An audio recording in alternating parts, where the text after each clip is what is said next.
All right, welcome everyone.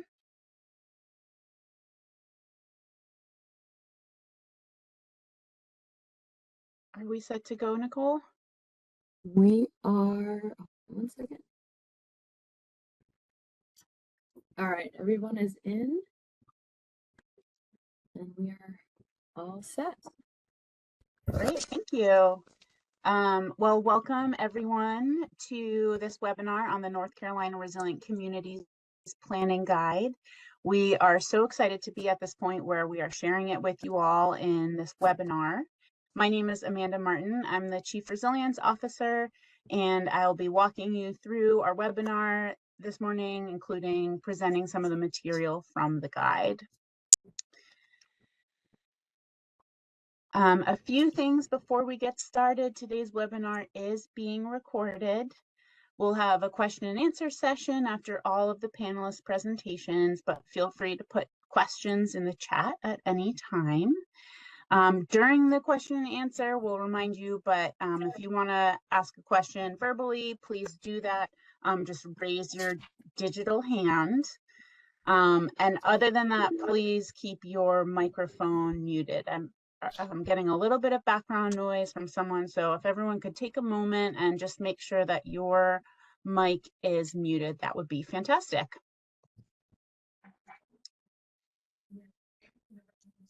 So we are gathered here today to launch our Resilient Communities Planning Guide, and a few things I wanted to say up front about it. This was a multi-year effort.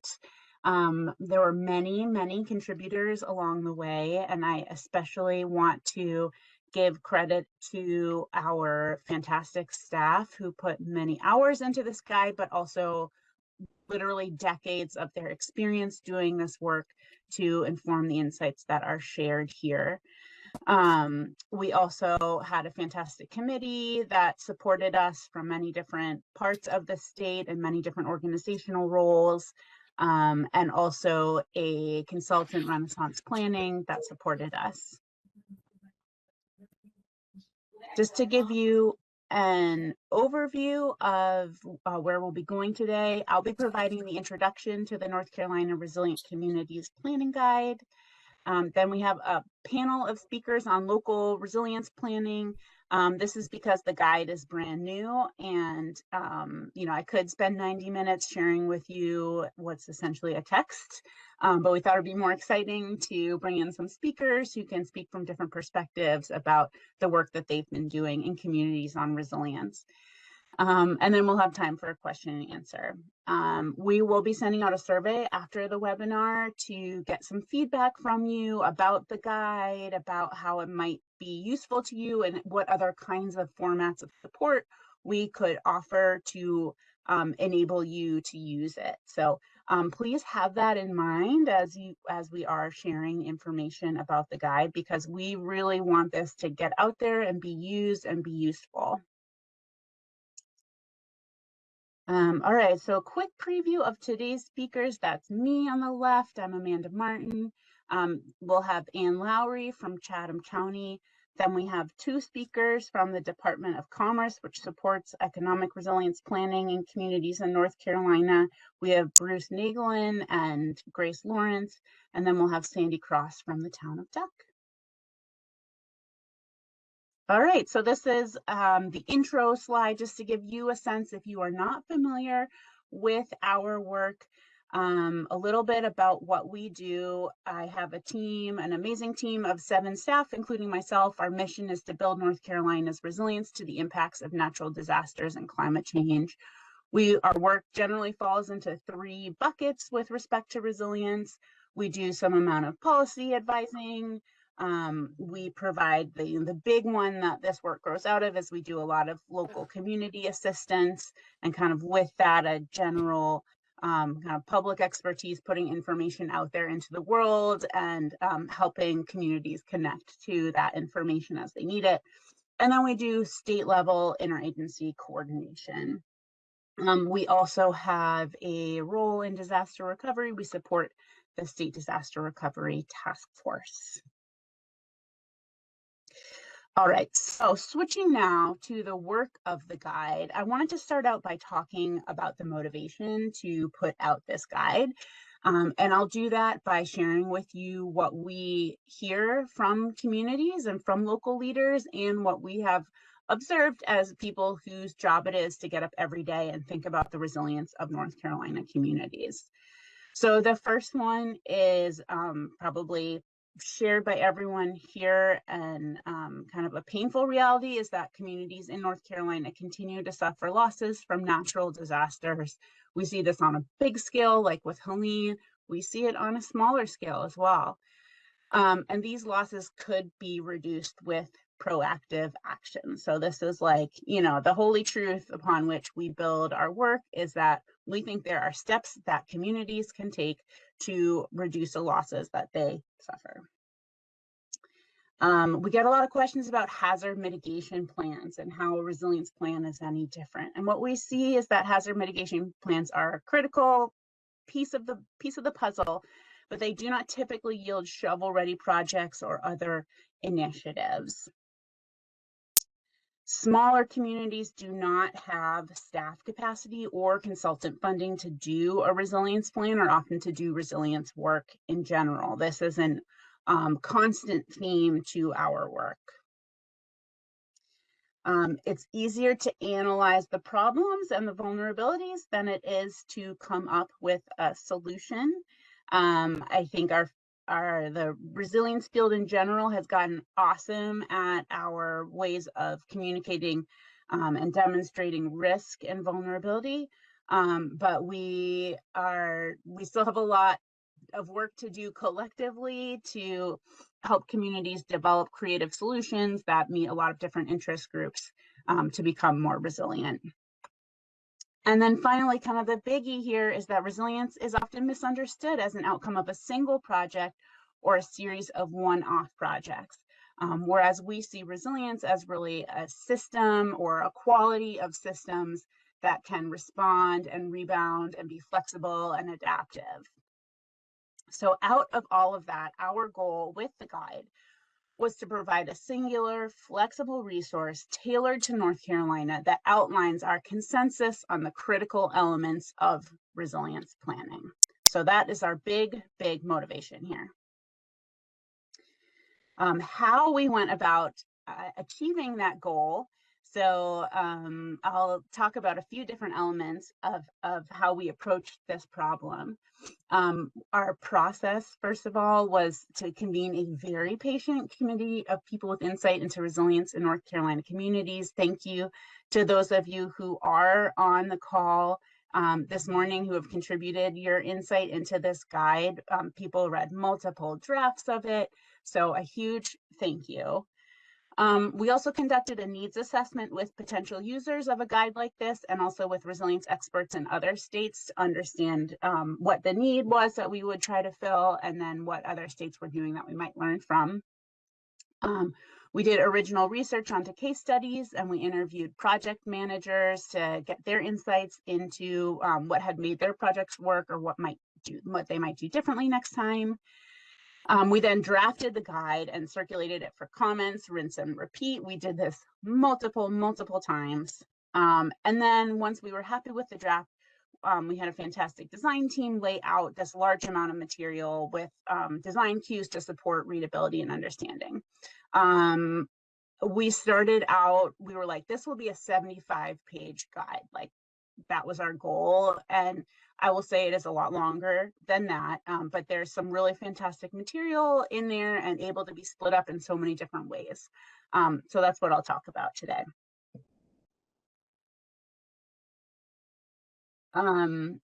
What we did in building the content is that we built on a foundation of conventional concepts in resilience, things that we all agree are kind of best practices: vulnerability analysis, public participation, the best available science, using case studies, and all of our planning best practices that we understand about how to build a plan that will influence action at the end of the day. And to that, we added elements that would address problems that we had heard from local leaders and that we had observed in communities. Things like finding capacity in small communities, connecting a vulnerability analysis to action steps, challenges with implementation, interpreting data and scientific data with local knowledge and incorporating both kinds of important information, and then connecting resilience plans to other ongoing processes and plans. We decided to split up the content into 2 volumes. We have a playbook. The playbook is step-by-step guidance. It's scalable and flexible to help your community develop a resilience plan. But I will say you don't have to be doing a standalone plan. There's many other ways to use this content. And then the other volume is we call the idea book. So these are hands-on examples of resilience strategies. Almost all are North Carolina case studies. I think we've one from Virginia, along with advice from project managers. So we wanted it to be flexible depending on where your community is, what kind of output you have in mind. So some communities want to do a standalone resilience plan. We think that's awesome. It could be a town, city, or a county scale. It could even be, this is definitely applicable to a regional scale. We also want to encourage anyone here who's with a non-governmental organization who's not within a jurisdiction that there are many ways to use this content as well, and apply it to the people that you serve or use it in an advocacy sense. So you don't have to be this, the staff person on the project to use this material. Some communities may want to integrate resilience into other plans that they already have or that they're developing, things like your hazard mitigation plan, your comp plan, a strategic plan, a river basin action plan, all the different kinds of plans that communities already do or need to do, especially for requirements. This material absolutely can be layered upon that requirement or that other process. And if you want assistance thinking about how to do that, we are here for that. Or in some cases, you may be addressing a very specific problem in a particular locality, or trying to develop a single project for like a grant application. Of course, we encourage folks to think about projects within a bigger system of solving problems in a more like holistic way, not just having like a one-off project, a one and done. But sometimes that's what a community needs guidance on. And so this is able to be applied to that context as well. And then across all of these, it might be, resilience to all kinds of hazards, or it might be resilience to a specific hazard like heat or flooding or sea level rise. So this is definitely able to be applied in any of those contexts. And then the pieces of the guide that you want to use, there are phases in the playbook. We'll talk about that stand alone. And across the entire playbook, we have options at every step of the way to scale up this effort or to scale down this effort, depending on, you have a lot of interest and funding for a particular piece of it. Here's some more ideas, or you want to acknowledge the importance of this piece, but you really don't have time or funding to work on it, so we can scale it down. And then we have topic-specific chapters in the idea book. And then finally, we wanted to deliver the content in a variety of formats. There's a lot of text in here. There's in that text, though, there's guiding questions. We have worksheets and templates that are available. They're included in the text, but then they're available separately as a download as a Word doc on our website. We have content about roles and responsibilities. We have tons of examples and tons of links to resources and best practices. So intended to be flexible to whatever way your community or you as a staff person, as an individual, best want to work with information or guidance.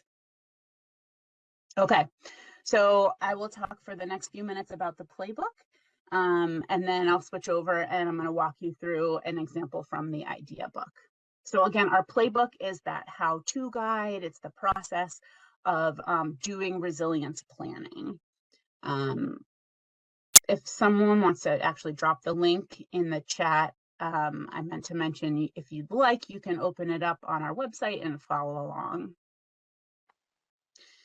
So to overview the playbook, it has 4 phases. a prepare phase, that's phase 1, an assess phase 2, plan phase 3, and implement phase 4.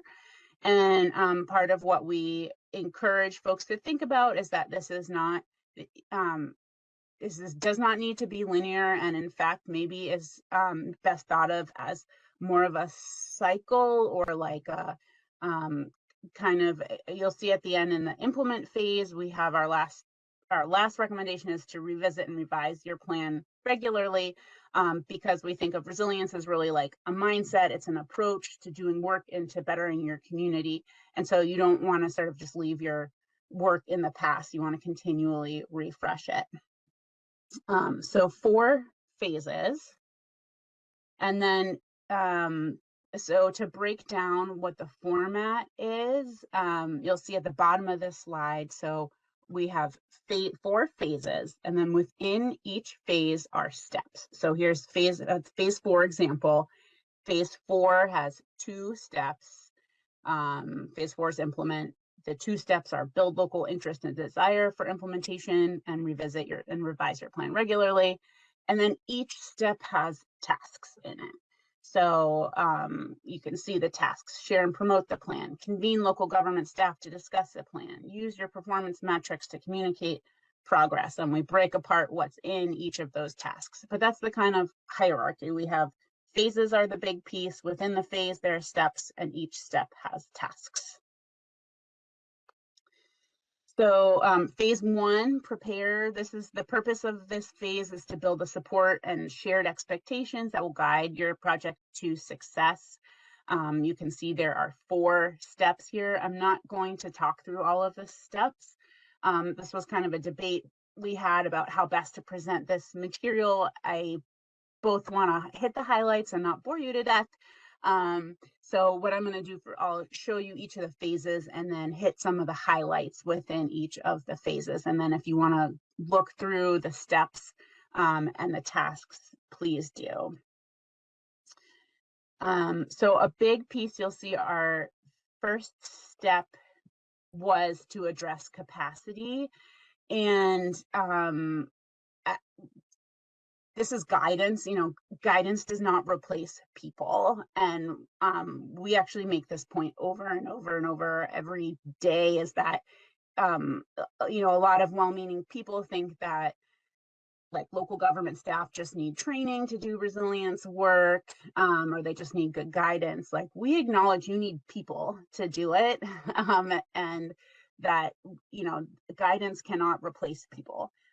However, we think that communities often have more at their disposal than they are necessarily aware of or as thinking of as a resilience asset. So the very first thing we have to do, oops, somebody get a little background, if you could mute yourself. Everywhere, and she's pieced it together. Yeah, I'm assuming she's done then. Hi, can we get everybody to mute themselves? Thank you. So here's some examples of how to identify and collate resources that you already have in your community, or identify whether you have them. And this should help you build a sense of what capacity and resources that you already have in your community that you're working with, and then also identify those gaps. And we have our first appendix as potential partners, organizations of all different types that you might reach out to and help fill some of those gaps.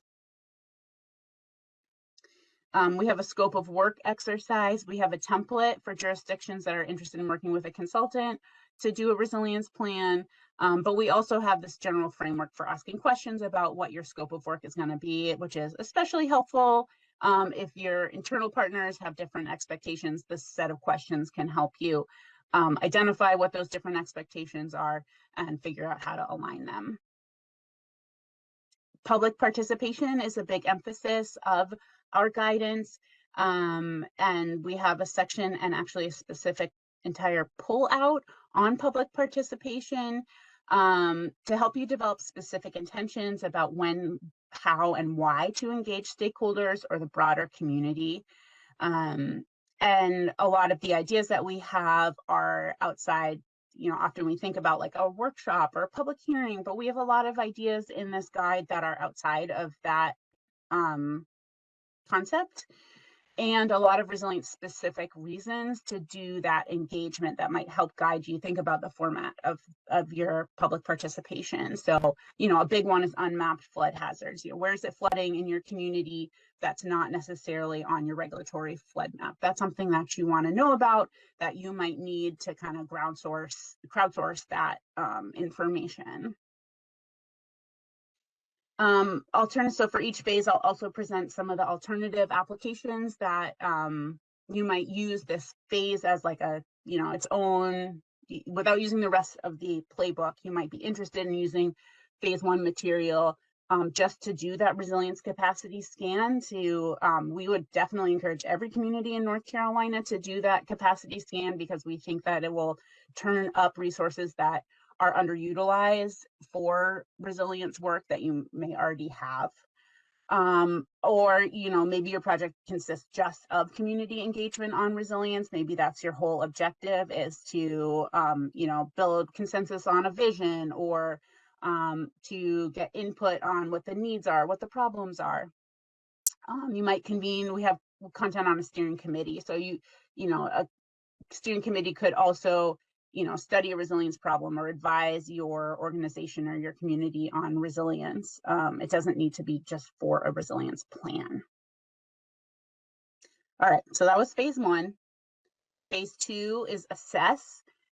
This is the one that I said I think we're getting really good at, just as a community of people caring and working on resilience work. To ensure, so this assessment is to ensure that your resilience actions are based on the best available data and local information. And so this is one where we got a lot of feedback about so this is, often we call it a vulnerability assessment, to go through and look at where are all the hazards of concerns and how are they presenting a risk? What's the risk of what impact to your community? And when we talk to people about these assessments, it was like, there's too much data. There's not enough data. There's too much information. We don't know what to do with the information.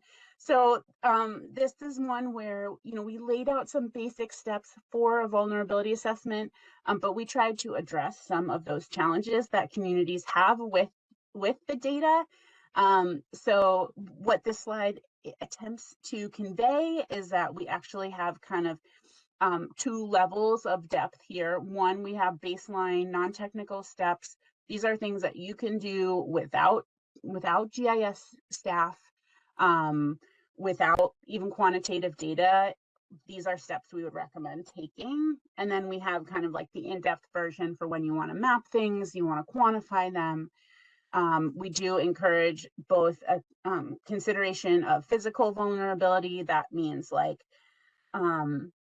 how a hazard like flooding might affect buildings or roads, and then also to consider social vulnerability, and that's to think about which groups of people, like seniors or mobile home residents, disabled people, are going to be most impacted by certain hazards. And then we encourage you to look at where those vulnerabilities overlap, to start to see, do you have hot spots that are particularly concerning for your community? And we encourage throughout for you to use local knowledge to ground truth that scientific data.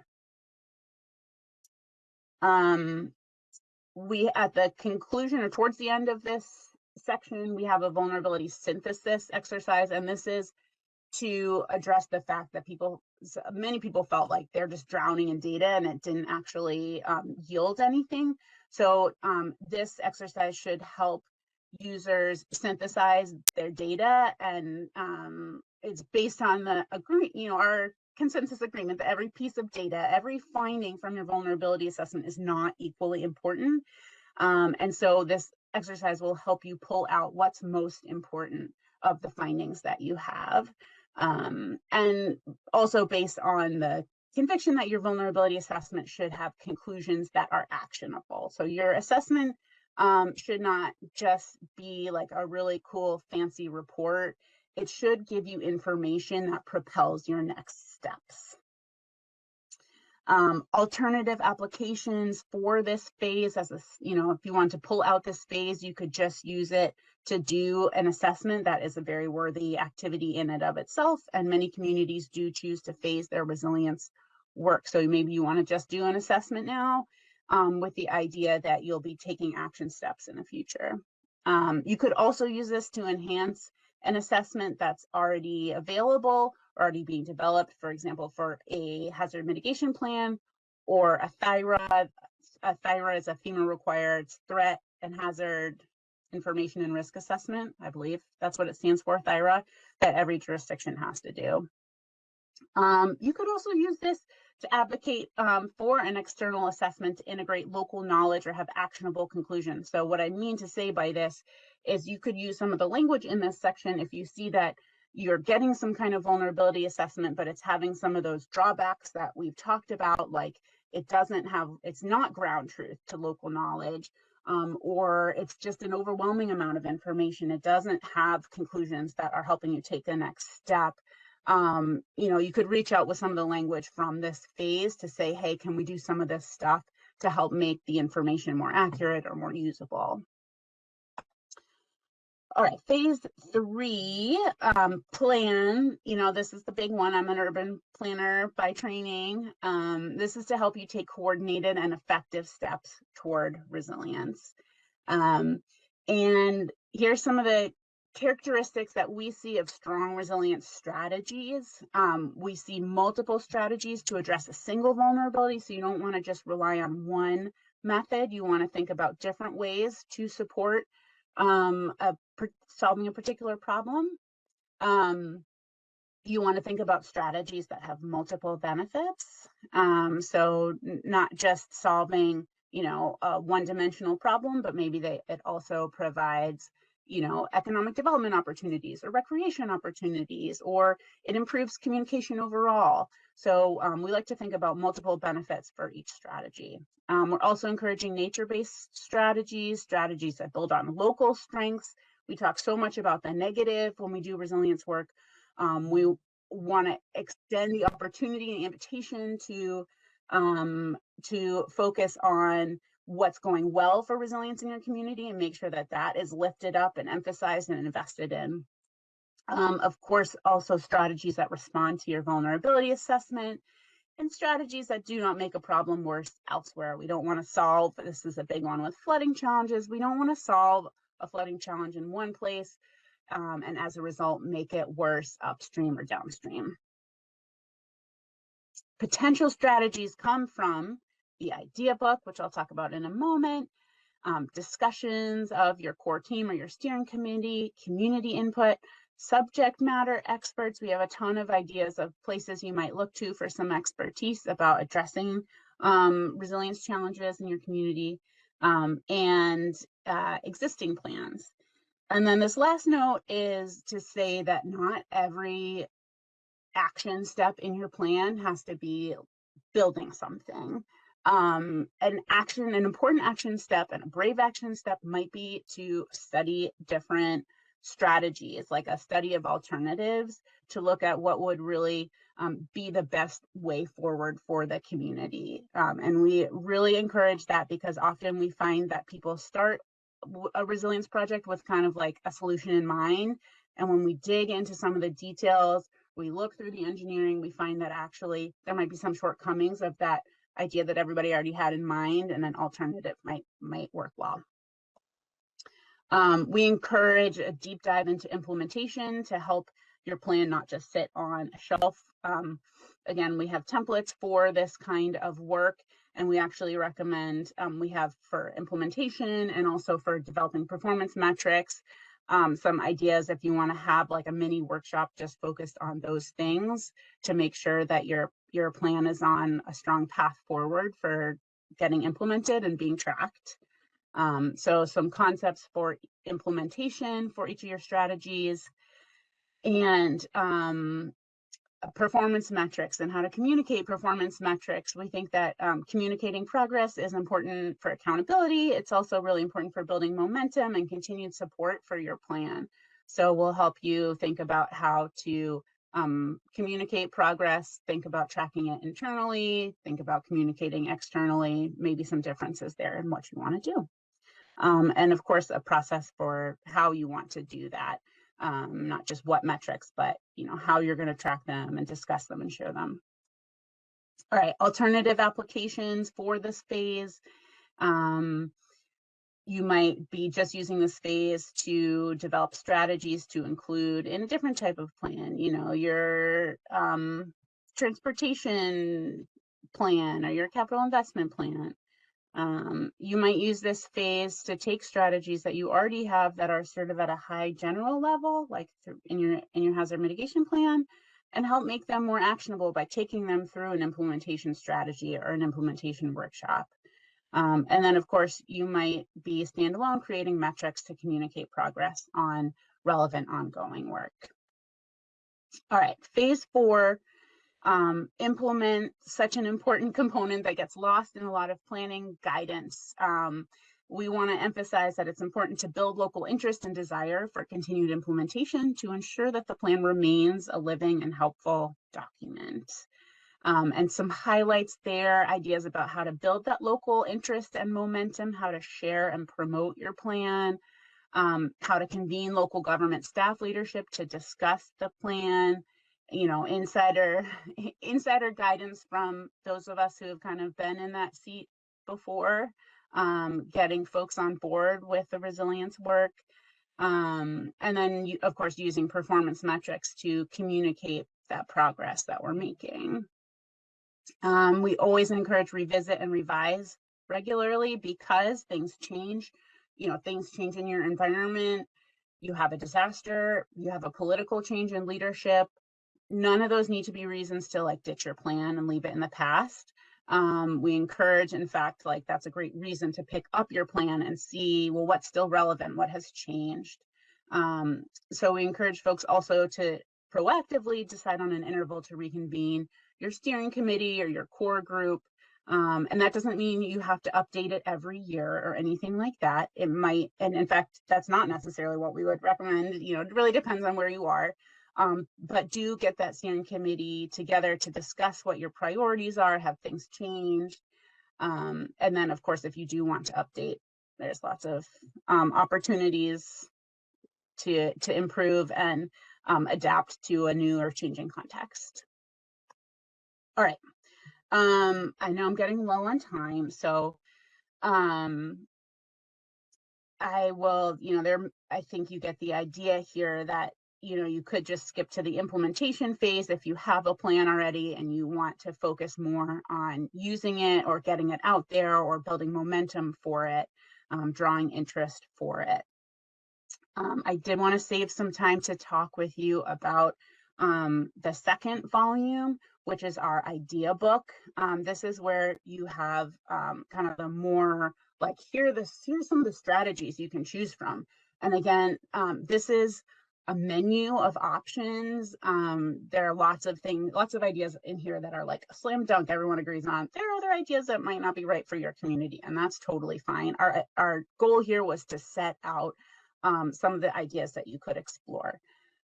So what I'm going to bravely do is turn to my internet browser and share that with you to see what it looks like when you go to the website where we have the guide. I've scrolled down a little bit to the idea book sections, but you'll see we have all of these different topics here, everything from business and economy to energy and utilities, housing, planning and decision-making frameworks. We tried to have a good variety of topics and then also group them into a reasonable number of kind of categories. I just want to walk you through this topic 10, infrastructure and capital investment. So this is what you'll see when you open up the idea book to a particular topic. So So you'll get an overview of what the topic is, the role in resilience. Again, you might benefit from reading through all this. You might also use it as language to talk with others about why it's important to consider, resilience in your capital investment plan. So please borrow this language whenever you would like. So potential project leads, this is kind of like general overview, and you'll start to see for more information, a future precipitation for resilient design. Here's an example, a link to a project between DOT and NC State that looks at future-oriented engineering standards. So then there's kind of like two chunks of material under the general overview. We have strategy content here. So a bunch of different general approaches to building resilience in this category, like assessing climate vulnerabilities of existing and proposed capital improvement projects. Again, for more information, here are some different places, both in North Carolina and in other places, state, local, federal resources for places that have done something like this. And then, and here's the next strategy: plan for and install protected, adaptive, and redundant infrastructure. A whole different set of cool links and stories about how people are doing that in other places. Again, include resilience criteria as part of your scoring processes. Here are examples of places that have done it. And so then the last thing in each topic is the case study. And these are all original case studies done, some of them contributed by many people, again, so thank you to those who contributed to them. But here you have, this is a case study of Sandy Forks Road in Raleigh. It gives you some photos, quick facts about what each project is, and then how they made it happen. What's the backstory? What's the long story about how it happened? How long did it take? What were the outcomes that they can talk about, that you might be able to talk about in your community if you want to do something similar? Here's some amazing, generous advice from the project manager about what she was excited about and what could have gone differently, or she might think about for another community that wants to do something like this.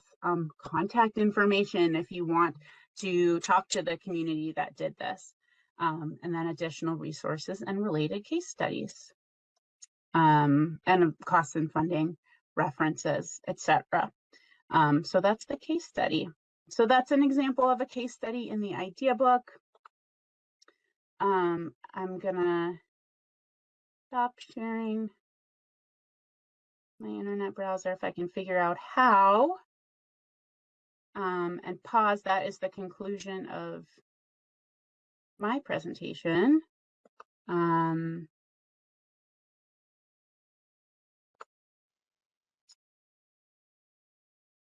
just trying to figure out how to stop sharing it. There we go. So I'm going to turn it over to our panel.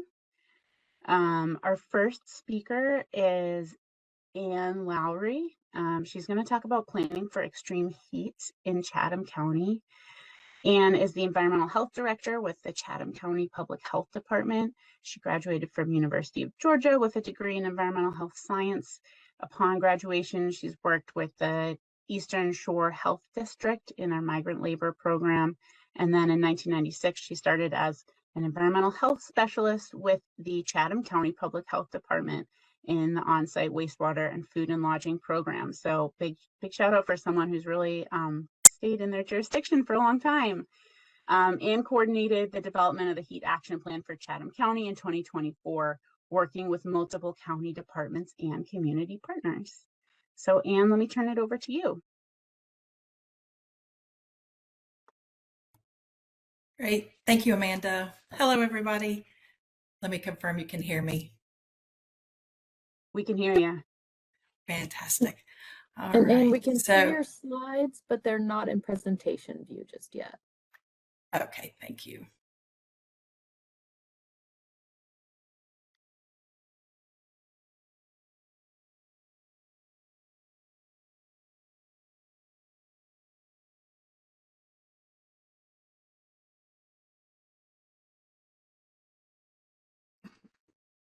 How's that? Are they now in presentation view? I think you'll have to re-share the screen that has the slideshow on it. Okay. I'm sorry about this, everyone. I promise it will be a very short presentation once I get this all figured out.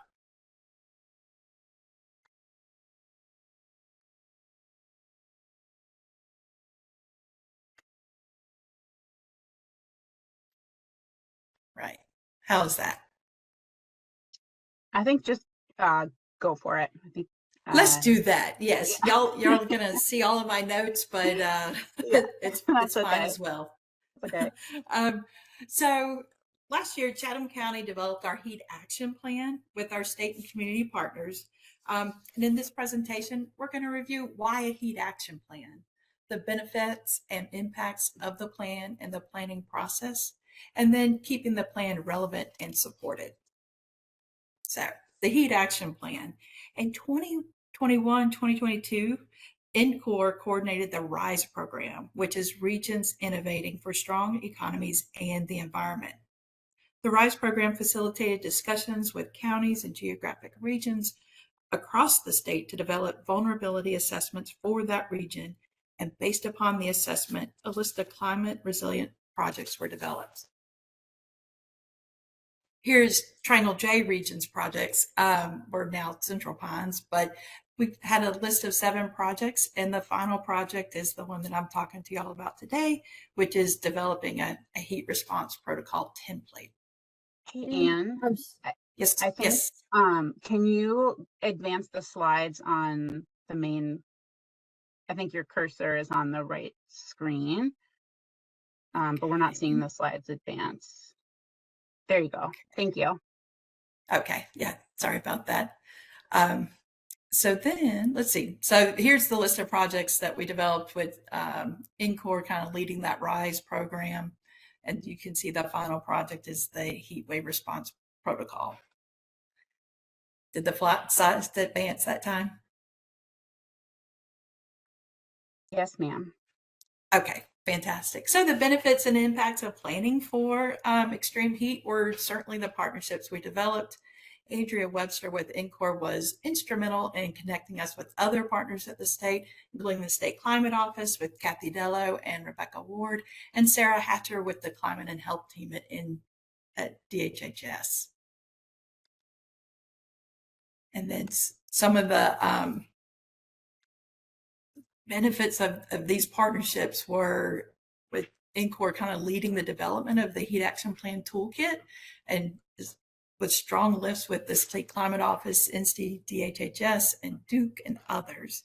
So we were able to use this toolkit. I think we were the first ones to use it to develop our plan, which was fantastic. We also were able to get in on kind of the ground floor of the heat health alerts that DHHS, the climate health team, developed, and we use those currently for our preheat season notifications to community as well as during the heat events. And then we use that toolkit to develop our heat action plan based on Chatham County's needs, vulnerabilities, and resources.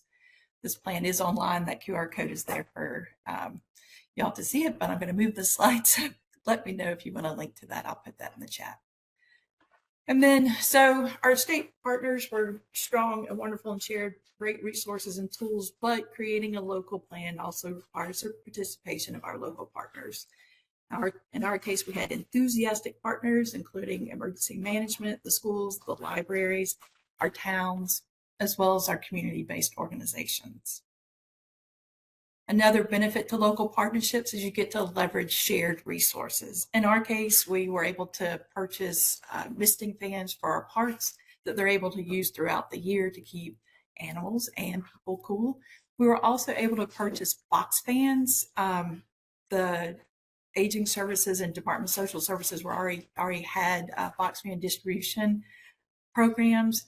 We were able to purchase more so that we could kind of increase what those agencies were already doing in the community. And then finally, keeping our plan relevant and supported, we have worked hard to keep it dynamic and dust-free by having preheat season meetings to discuss kind of gaps in the plan that were identified the previous year, the mitigation strategies for future years. An example is maybe a tree planting initiative. And then we also share data from the previous years. We use NC Detect to kind of retrieve the data related to heat-related illness, and we base that on our local Chatham hospital. And if you haven't heard of NC Detect, it's a statewide system that tracks health data from emergency departments, EMS, and even the Poison Center. So then we enlist the Plan, Do, Check, Act kind of approach to anything we do with the community. We continually update the plan to meet our community's needs and improve resiliency. Thank you. Thank you, Anne. That's fantastic, and I encourage anyone who wants to put questions questions into the chat for Anne. We'll come back and do Q&A at the end, but Anne really led the way for us in the state in terms of doing a heat action plan like this, and now we have a cohort of communities that are working through developing their own high heat action plans. So a big thank you to Anne for leading the way for us. Our next speakers are from North Carolina Department of Commerce. We have Grace Lawrence, who is the South Central or the Sandhills Prosperity Zone's Community Economic Development Planner.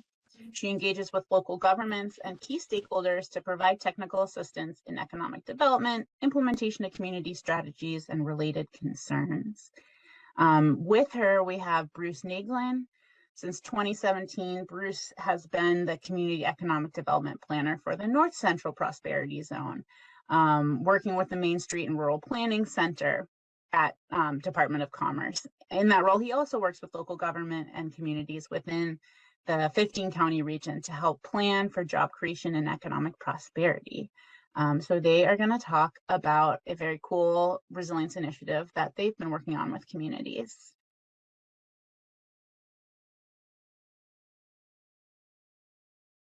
There we go, I think. You probably can see me. I can't see anybody else. So anyway, I'll put this is all anyway. I'm figuring this out as I go along. Anyway, yes, I'm Bruce Naegelen. I'm with the North Carolina Department of Commerce and the North Carolina Main Street and Rural Planning Center. I'm a community economic development planner and cover 15 counties. We'll talk about that in a few moments, but we're going to talk about an initiative we did right after COVID hit called CERI. It's the Community Economic Recovery and Resiliency Initiative. And but first, I just want to mention who we are a little bit. North Carolina Main Street and Rural Planning Center, Rural Economic Development Division of the North Carolina Department of Commerce. We work with regions, counties, cities, towns, in designated North Carolina Main Street districts and non and rural and all around. And really work toward just kind of provide training and education, some technical assistance, strategic economic development planning is what we really focus on a lot more of. I cover the North Central region, which is the green section, central part of the state, and Grace covers the Sandhills region, as was mentioned earlier in the blue section there. And there's 8 of us throughout the state, community planners. So we cover the whole state that way. Some of the programs in the Rural Economic Development Division, also known as Team Red, include the CDBG program, State Rural Engagement Investment Program, the ARC, Appalachian Regional Commission, a new one, the Southeast Crescent Regional Commission, and the Industrial Development Fund, and of course the Main Street and Rural Planning Center that we're part of. So CERI was back in the spring of 2020, after we were kind of getting a handle on what this COVID thing was all about. You may remember those days fondly, I'm sure. And we reached out to all 100 counties in the communities within those counties to see how they were handling the COVID situation. And the things that we discovered were, obviously it impacted the budgets, recognized weaknesses with broadband and technology. There was reopening guidance was necessary, and at that point, not really forthcoming. Small business support was needed. And overall, we just realized that it amplified existing challenges and needs. In other words, if there was a need, this just really brought it out to the forefront. And then there was obviously a real need for funding and technical assistance. So as a result of that, and to help our communities with that, in January of 2021, we launched the SERI program to help small towns and rural counties recover somewhat. And so we focused primarily on community economic resiliency and small business support in our planning. And we utilized resources and staff from the regional councils of government, local economic development organizations, ARC, EDPNC, and Hometown Strong, and others as well. Those were the main ones. We had, these were the first communities in our first round in 2021. You can see it's across the state. And then we added some more in 2022. I think it was a total of about 25 to 30 communities. I forget the exact number that participated in this, but it was throughout the state. Really interesting. And I think I'm going to turn it over to Grace now. Hey everybody, how are y'all? So for SERI, we follow the protocol that we normally use anyway. We pulled together work groups of local folks to develop these plans of work around economic development. And one thing that we focus on at Main Street and Rural Planning are low-hanging fruit, and also what is the capacity of the work group to accomplish whatever goals and objectives and tasks that are laid out. We also focus on incremental economic development. Taking small bites out of a big project or idea can really achieve an end result. We focused on a diversified economy because a diversified economy allows a community to bounce back after a downturn.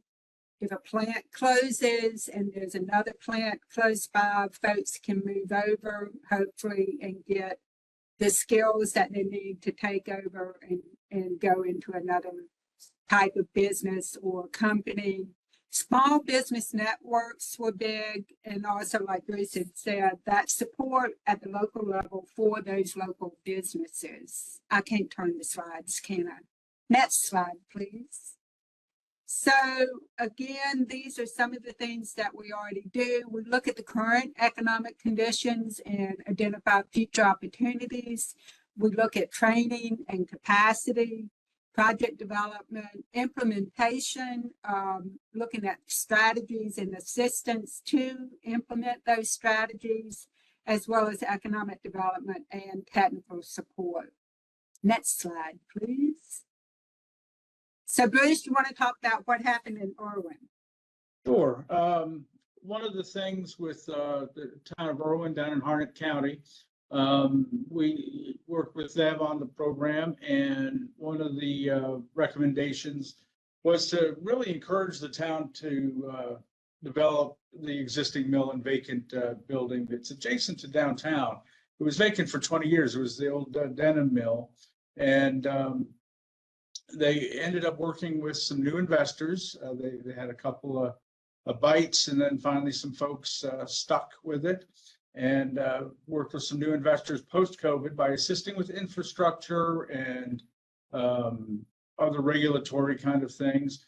And they continue to work with a new brewery owner. It's in process to design a space on the mill property as well as it's adjacent and will connect almost directly with the downtown district. So they're working with that as well, and some others. So that helped to will help to strengthen the economy in downtown and the town throughout. One of the other things was about communication, and so they developed a new website and built a new LED sign outside of Town Hall for improved communication with the public as well. And in Franklinton, in Franklin County, which is an interesting story, real quick. It doesn't say it on the slides here, but a few years prior, I think it was in 2019, we did a strategic economic development plan for the town. Franklinton's downtown was pretty decimated. There wasn't anything there much. I think there was a new bakery, an older diner, breakfast and lunch diner, and maybe one or two other little ancillary, but nothing retail. It was mostly service that was available, and the buildings were in bad shape. So we did the plan for them. Right as just before COVID hit, a developer saw the plan and was interested in doing some work in downtown, and he did. They came together with the town and worked on some things. They redeveloped literally the whole downtown just about during COVID, which was kind of an amazing thing in and of itself. But that's prior to the COVID thing and all that. But so after we did COVID with the town of Franklinton, Surrey rather, some of the recommendations that they implemented were to develop calendars of events, to and online business directories, created social districts, downtown maps, networking of businesses through a new chamber, and some other things. So just since 2023, the foot traffic there has increased by 30%. So just in the last 2 years, the goal was 25%, so we exceeded it. And if you haven't been to Franklinton, you need to go. If you were there a long time ago, it'll be a different place to go to. And Mars Hill up in Madison County, our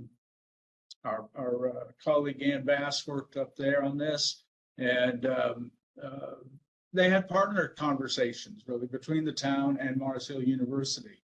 And what came from those conversations was a trail that was developed from downtown to the top of the mountain.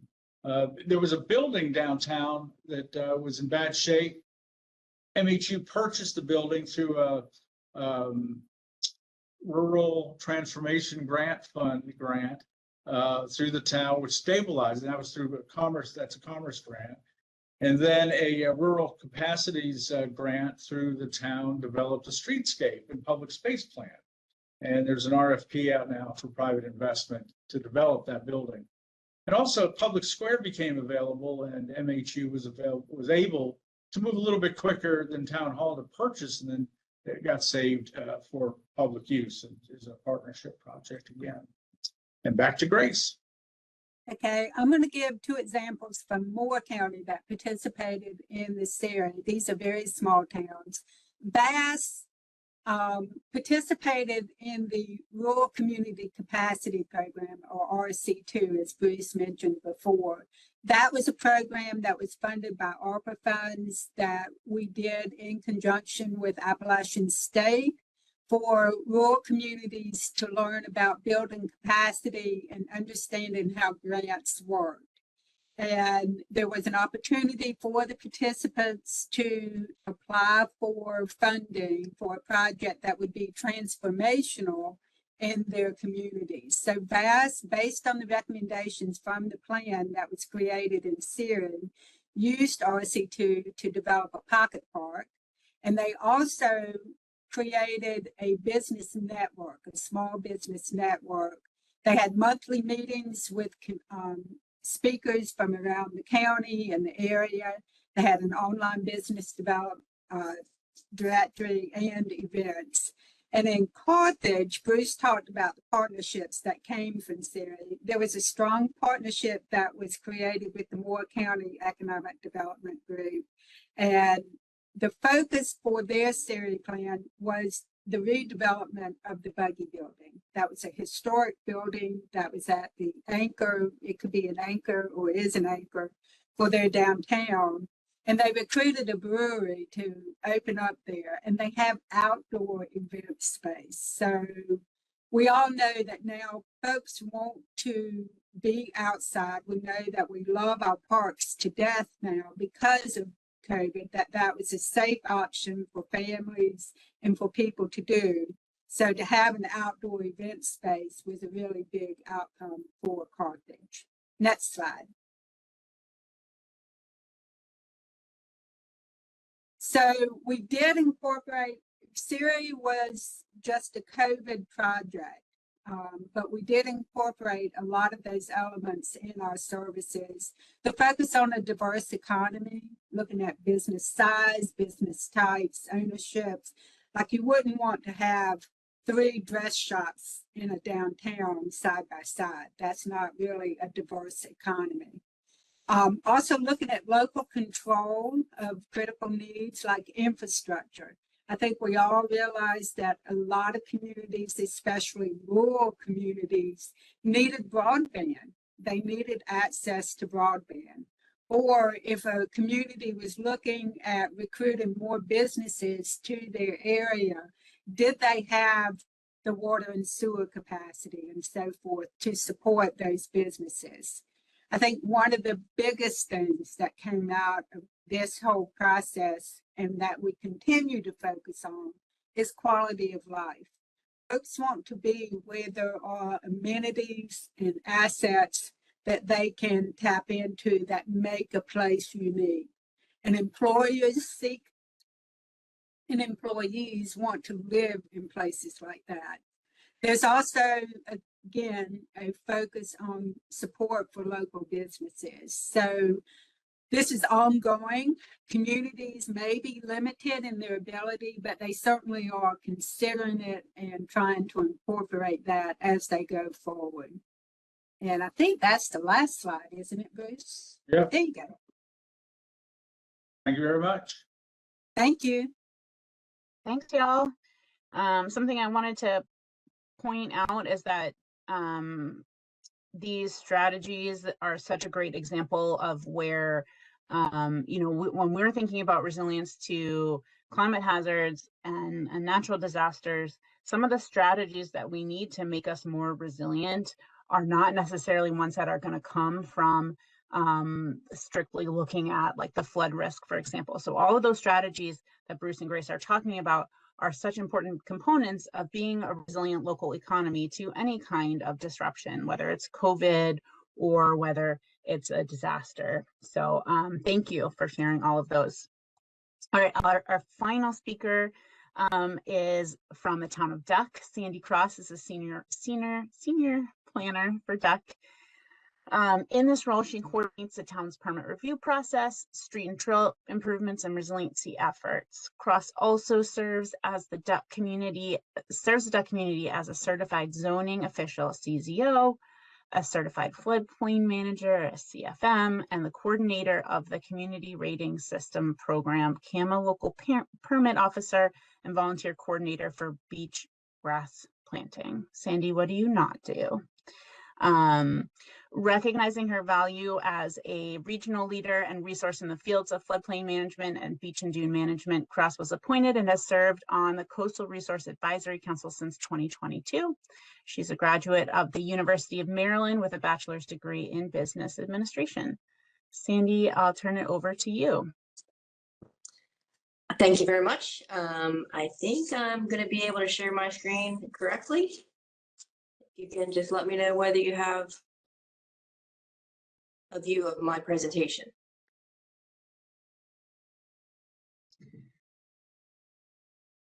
Not yet. Not yet. Not for me. All right, let me see if I need to go. How about now? All right, we got it. All right, fantastic. Well, thank you all for having me. Amanda, you did a great job of setting the stage for our resiliency project. So I'm going to jump right in. I do want to recognize VHB, who was our consultant and designer for this project, and a lot of this presentation was developed in coordination with them. So you'll see their logo throughout the presentation. I want to go through as much as I can, as quickly as I can, the location of where this project occurred, a little bit of background history, our resiliency planning that led to this project, some of the project design, construction, implementation, and some challenges and lessons that we learned as a result of the project. We are located in the northernmost town of Dare County. We are sandwiched between the Currituck Sound and the ocean, and you can see the picture on the right hand side is the project area, which is along the Currituck Sound. This project was developed as a result of and because of instances like this, where the rock revetment that protected NC-12 was overwashed by rocks and waves and making it impassable. This is the only road north to Corolla and Corova, and it's the only path south for people that live north of the village in Duck. This is our only storm evacuation route as well. And this is the previous picture. I'm going to go back real quick. This is from Hurricane Irene back in 2011. This is from February 7th, 2020. We called this the West Wind Storm, and while it didn't last very long, it was very impactful. So how did we get here? This is a resiliency meeting today. So our planning actually started back in 2014 with our comprehensive pedestrian plan. And then we had a vulnerability assessment in 2019 that identified this section of roadway as the most vulnerable section in our community. We also had a 2020 hazard mitigation plan that identified the need for improving resiliency. And then we, at the same time, same year, 2020, we completed our comprehensive CAMA land use plan, which spoke to improving resiliency as well. We also have a very forward-thinking council with a vision statement that they update every 5 years. And their vision statement includes being responsive leaders and building environmental stewardship and resiliency. Now we want to talk about a little bit about the project. This is about a quarter-mile stretch along Duck Road that was, as you saw in the earlier pictures, inundated with water quite frequently. With sea level rise, we were seeing more incidents where the road was being compromised and travel was being impacted. So we have a 4 integrated project element where we elevated the road, we added some sidewalks, which speaks to and goes back to our 2014 comprehensive pedestrian plan. We also included a living shoreline with some vinyl sills to protect the revetment behind it. And lastly, we put in some storm tech chambers to help with not necessarily flooding from the Currituck Sound, but from sheet flow coming down from the adjacent communities to the east. So I'm just going to briefly go through each of these the elements. This is a picture of the living shore, the vinyl sill, and it's just basically along the entire stretch. It's about 996 feet of vinyl sill that was designed by our engineers. You can see a better picture of the sills here, and then in here you can see where we planted. Can you see my cursor too? Yes. Okay. So these this is all planted with black needle rush, and then we also planted some marsh elder. And I'll show you some more pictures of that a little further down. This is another photo from February 7, 2020, just showing how inundated the road would become. The top picture shows the red line was the existing road elevation, and you can see where in the picture below was being overtopped.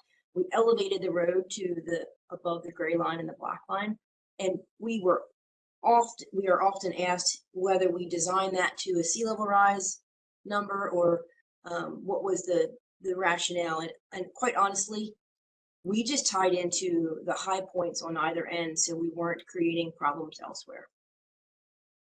And these are some pictures of what the road looked like as it was elevated. This upper right picture has a little bulkhead, just to give you a perspective. That bulkhead is now covered, and the only thing that you can see left of that bulkhead is the top cap.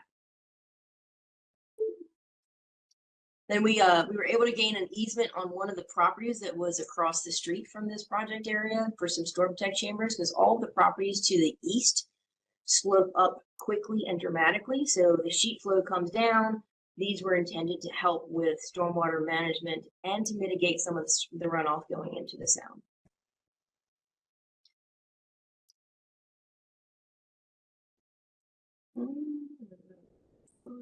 Okay. As well as the storm tack chambers, we also included these infiltration strips adjacent to the new sidewalk that we put in. This was also intended as another mechanism to help with stormwater.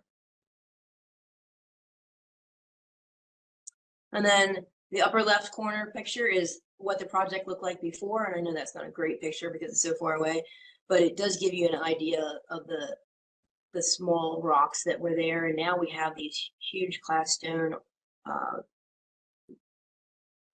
stone revetment. We have class 3 stone revetment along with the vinyl sills and the living shoreline. And then the last thing we put in place was this post and road because people were concerned they were going to run off the sidewalk, which was a little crazy, but we went ahead and did it anyway. It looks fantastic. And then what were the challenges that happened when we were doing this? I'm going to go through these in kind of groups, like the funding, the permitting, the timing, all were integral, and I'm going to talk about them in the next slide. But maintenance of traffic was one of the key problems that we had to deal with because this was a huge project that involved a lot of different elements that were not easily translated into how do you do this in our tourist community 6-month time frame, so we can do it in the off season. And 2, you're elevating the road 2 feet. How do we make sure that we can get people through, we can get people out of their intersecting streets without incident? So that was a big factor, and our contractor, Fred Smith What do you Company, guys want for lunch? actually did a fantastic job of maintaining traffic throughout the entire project and actually finished ahead of schedule. So that was a great plus for this project. But going to permitting, funding, and timing. We started this project originally in 2019 when we were going to just do the sidewalk and the living shoreline with funds from the Outer Banks Tourism Board and National Fish and Wildlife. And then FEMA came out with their Building Resilient Infrastructures and Community, and that was a lot of money. Knowing that our vulnerability assessment identified this section of roadway, we took a step back. We talked to the state reps, and they're like, you want to make sure that you include your living shoreline and your sidewalk in this project if you're going to submit for BRIC. And that's what we did. But that also delayed the project another 4 years. As a result, prices went up because of COVID. We had to get additional funding and grants from the Division of Emergency Management with North Carolina. And quite frankly, they came through in the end after the project had already started and was near completion with another $1 million. So all told, this project was over $4 million, and the town of Duck only paid $398,000. And that was primarily for design work. But that also took a long time. And during that, permitting was also very challenging. Weather was definitely a factor. As you saw early on, the reason why we did this project. Well, this project got started in October of 2023, and we had 4 storms from the time this project began to the time it ended, where this road would have been overtopped had we not started this project. So we were very fortunate that the sills went in first and that the revetment was completed quickly thereafter, and the road was protected during construction. Lastly, lessons learned. Actually, it's not lastly. I think I have next steps. Start early, obviously. We started this without knowing in 2014 with our pedestrian plan, and then 2020 our hazard mitigation plans and vulnerability system assessment. So you can't just think about the short term. You have to start thinking long term. Be persistent. We had to be persistent with permitting agencies, with the funding agencies, and just continually communicating with everyone, including our contractors, our engineers, our residents, and those folks that were going to be impacted by the construction that was occurring. And be prepared for the unexpected. We had a couple issues that fortunately we documented very well with photographs. So we were able to resolve those issues with the contractors. And so I can't emphasize enough getting out there every day or every other day to make sure you're getting pictures taken of the construction work as it is ongoing. And then lastly, next steps, we're sharing our story. And I have this on here twice because the initial plan was to share our story, and we are continuing to do that. And now getting involved in being on committees and talking to other people about how they can do similar projects. I think that we will probably end up being one of your case studies if we're not already in your idea book. So the hope is that our story will help others and also help guide the agencies that are somewhat resistant to some of these living shoreline projects. One of our next steps, though, is to develop a shoreline monitoring plan. We have looked at some options, some basic options, but we're looking and leaning towards a more holistic option that will include some aerial photography and LiDAR that we can really create a great report and submit to agencies so they can see the benefits of these kind of projects. And then we're also planning on future treatments. We had to eradicate a large strand of Phragmites, which is a very difficult and invasive species. But as a result of doing that and the plantings that we created or put in, we are seeing, and this is hard to see, but this picture shows that with the Phragmites gone, other species of coastal wetlands are self-propagating. So I'm going to just circle right here. This is all Sinosauroides, which is not something we planted. We planted black needle rush and marsh elder, and that was it. But we're seeing Sinosauroides, we're seeing Scirpus, which is a species we did not plant. We see bull tongue, arrowhead, which is another species we didn't plant. So these are really good signs that if you can take out that invasive, that the other naturally occurring coastal wetlands will flourish. And I think that covers everything. I probably did it in 12 minutes. I'm happy to answer any questions. Thank you, Sandy. That was fantastic. And it's so helpful for you to share the reflections over the last 10 or 11 years. And I just want to highlight for everyone, the audience, that, you know, this was a project that evolved over time and that it took that long for such an amazing project to come to fruition, and it's not over there next step. So this is such a great example of that. Yeah, and I think your presentation to start really kind of highlighted all that, because I was jotting down notes. It's like your playbook sounds very familiar, and it's also very consistent with the Resilient Coastal Communities program as well, and vulnerability assessments, and figuring out those implementation pathways. So the next part is metrics, and that was the one thing I jotted down. We need to have those metrics in place. So we're really excited about this project, and I hope it can be a guide for other communities. Thank you. And I know we are actually going to do this as a case study. So everyone can look forward to this being written up at some point in the future to capture the information that was shared today. All right. I have no idea how to stop sharing now. Let's see. Well, while you are figuring that out, no rush. We have some time left for question and answer. If anyone has a question, you are welcome to raise your digital hand. It's at the bottom of your screen. It says raise next to it. And then unmute yourself and ask your question. You're also invited to ask a question in the chat.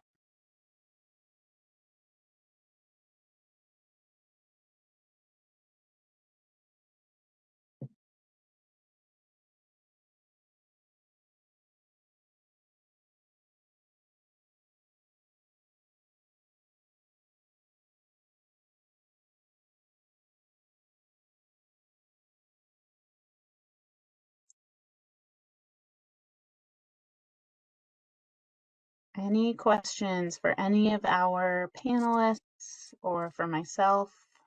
Hey, Amanda, this is John Richardson in Chapel Hill. I don't have any questions necessarily, but I just wanted to thank you all for doing this. This is an incredible amount of work, and these resources look really good. And I know they are things that we will use at the local level. And I want to also thank all of the folks who presented and shared a variety of perspectives on this work and good projects that have already happened and good examples we can all build on and learn from. So thank you.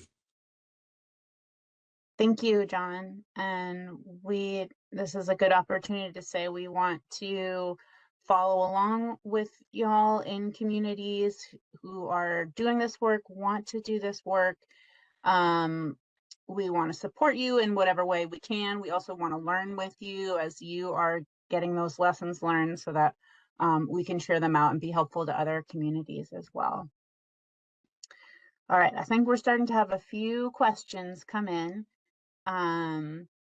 The first one is for Sandy. Do you happen to know where you source your native plants from for the shoreline projects? And also interested to learn that the black needle rush can thrive in the East Coast. I know they're prolific in the Gulf. Sourced, I am not 100% certain where my environmental landscape got them, but I'm pretty sure he got them from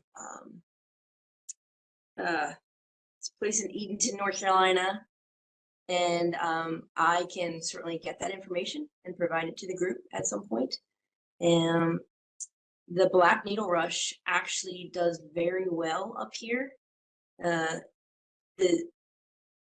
different from the southern part of the state, the black needle rush will actually be in the water. And I think southern part, it's your normal water is going to typically be along the edge of it, whereas the normal water here in Duck is going to be the line between the black needle rush and upland species like or more upland species like Sinosauroides and Scirpus. So you can literally look at an aerial and see where that line is going to be. It's definitely different because I've had many years of tromping around in the marsh, finding that normal water line. So it's interesting that it survives in the water. The marsh elder is definitely a little bit more tentative. It doesn't mind being wet, but it doesn't want to stay wet. And we used a little bit of thin layer placement in this project. It was interesting. I don't know how many of you are familiar with beach nourishment projects, but they often say beach nourishment, you place the sand and then it's going to equilibrate. It's going to find its happy place. And that happened almost immediately after they put the thin layer placement in behind the sills, because we had like spread it out over, I want to say 150 feet, and it all ended up in like a 50-foot stretch, which is where most of the marsh elder ended up, because it's not going to survive if it's continually wet. I think that was, so all I need to do is get you a location of where we got our wetland species. And I see there's a question or a share request to share the funding sources. Mm-hmm. So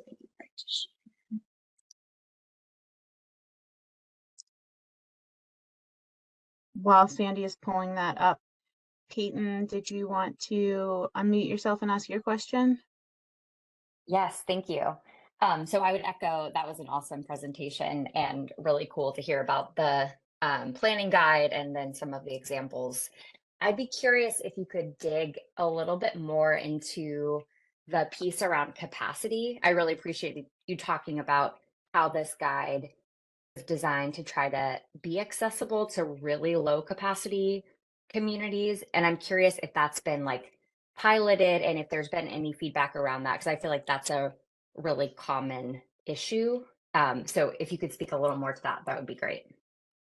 Sure. So we have not piloted the guide anywhere yet. It was just released, but we're very interested in, part of what we want to do is get some feedback about how communities would like to be supported in using it. I think that kind of like what I said up front, like a guidance is not a person.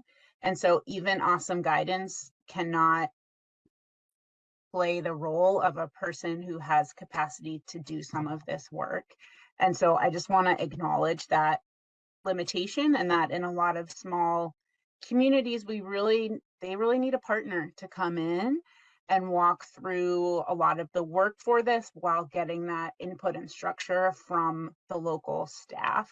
Like, I think I would love to sit here and say like a local, like town manager can like pick up the playbook and develop a short resilience plan for their community. The reality is that like in these communities, that town manager does not have the time to do that. Like they have 6 other roles that they're doing and they're actually only paid part-time. And so we have tried to make it as accessible as possible, and every task has like a scale up and a scale down version, so you can see how you can do it without GIS. You can do it without the level of detail.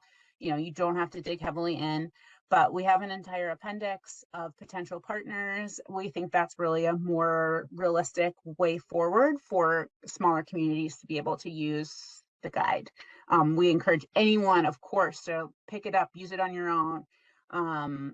But more realistically, we think that having a person whose job it is to show up in a community and really respond to what their needs are in their context and really listen, and then help them use the playbook is a more realistic way for a community to get the best out of it.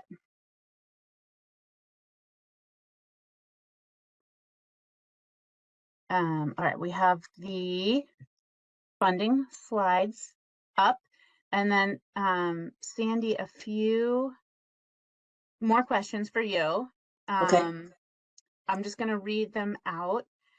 Of the various techniques that were used along the road, did any of them succeed or be more effective than others? I'm guessing that is the kind of like protective techniques, but if that's not right, we can get a clarification. And then another question, can you talk more about what worked or helped you get through the permitting challenges? Let's talk about the permitting challenges. I'll start with that one. So this is in an area of environmental concern, and I'm not sure how many folks are from the coastal communities in Carolina, but you have to get a permit. This was a CAMA major permit from the Division of Coastal Management, and part of most of the road is in the area of environmental concern. So we were adding one additional coverage with the sidewalks, and that was part of that was a problem, because they were like, well, you can't add more coverage because you're also in the buffer, the 30-foot buffer. But we got past that because we did some borings to confirm whether what was already there, which was mostly rock, was already impervious. And it was determined that it was already impervious. So we weren't actually increasing coverage by adding the sidewalks. We were just reorienting stuff to allow for some pedestrian traffic to maneuver through that area. And then the second part of the challenge with the permits had to do with the subaquatic vegetation and the timing, and of course the thin layer placement, because the wildlife resources and marine fisheries, they're very protective of their SAVs, and sometimes they will suggest that there's going to be impacts without anything to substantiate that. So we basically pushed back on that and said, look, we'll put a monitoring plan in place. And they also wanted us to not do any work in season. And the original plan was to actually begin the sill work and the plantings in the summer of 2023. So we of course objected to that, because we're like, this is stuff we can get done offshore without impacting traffic, and we can't be held to that timeline, because if we are, then we may not get the rest of the project done. As it turns out, we didn't get the money from FEMA for the brick project until September, so we couldn't get started until after our jazz festival, which is a huge event in Talonduck. So it didn't matter. We still met that time frame, but it was a matter of like this back and forth between the agencies. And in the end, they permitted us the project. So, but it definitely took some time and some back and forth. So you just have to be persistent and ask the questions of like, why? Why can't we do this? Or why do we need to do this? And make sure that you're clear on your objections or otherwise. Now, in terms of what worked well, everything worked well. It was fantastic. We did have one small issue where the pier is located, because the pier area had to be reconstructed, and that was near the end of the project because they didn't want to reconstruct this small section of pier while they were still doing construction of the sidewalk and the roadway because of potential impacts or damage to the pier. So that little area was left open, and we didn't have the class 3 armor stone in place during several of these events like this. So there was some erosion that occurred, and once they put that rock in and then put the sidewalk in, it failed almost immediately. So that was a bit of a concern. Obviously, like, is this going to happen all along the entire sidewalk? But when we went through all of the photos and the documentation that we had, we found that that area was exposed through several storms, and the base layer of rock had washed out, and likely it had not even been filter cloth. So they pulled everything out for about a 25-foot section. They rebuilt it. I watched them put in the filter cloth and the new rock and the armor stone. So we have since had several more west wind storms where we've had substantial impacts in the area, and we haven't seen any further cracking. So we feel confident that that was fixed. We still have another little area with our storm tech chambers and the basin that connects to that we're dealing with. But, you know, for the most part, I can say only good things about Fred Smith. They actually were awarded the Pinnacle Award for Carolina construction projects this year as a result of this project. And I look forward to working with them in the future. And I feel like I might have missed a question. No, thank you. We're actually at time, so we need to wind up this fantastic discussion. Also, check the chat for some really great comments about sourcing resilient plantings. And thank you everyone for joining us this morning. If anyone is from out of state, I know we had at least one person. We're having a snow day, many of us in North Carolina, so it's kind of a special, funny day. Thank you for making it here. And do look out for a survey to follow up about the webinar and get your feedback about the playbook or any presentations and how it can be useful to you in the future. So thank you again for joining us. Take care of yourselves, and hope to be in touch with you soon.